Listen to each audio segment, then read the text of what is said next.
guys, magandang araw po sa inyong lahat. Ako po si Lance Abellion at welcome po sa panibagong series ng ating tulaan.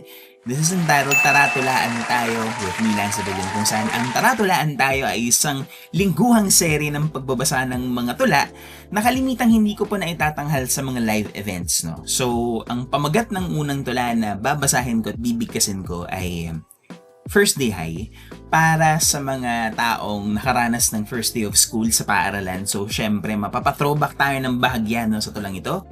So, I'm sure mag-enjoy kayo. Sana magustuhan nyo. First Day High.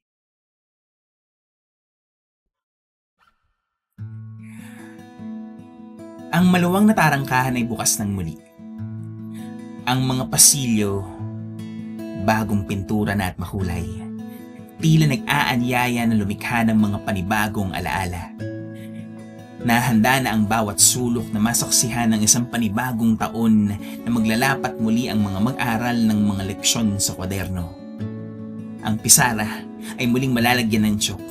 Ang pambura ay nakaantabay lamang sa tabi para burahin ang mga munting sandali ng bawat pagkakamali.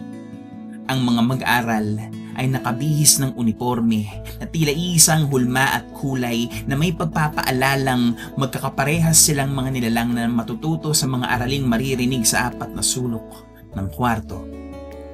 Tanda na pantay-pantay lamang sila sa isang silid. Walang mas nakaaangat sa aspeto ng pagkatuto. May mga bagong kaibigan silang makikilala. May mga bago ring makakasama. May mga bagong katuwang sa pag-iral sa loob ng eskwela. Na ang paaralan ay isang malaking bulwagan ng karunungan. Subalit ang tunay na laban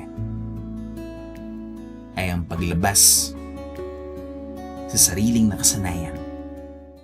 So yan po ang aking tulang pinamagatang First Day High. So maraming salamat po. Sana po ay suportahan po ninyo at tutukan na ang lingguhang bagong seryeng lingguhang ito ng pagbabasa ng tula. So muli ako po si Lance Abellion. Hanggang sa muli ng tulaan tayo.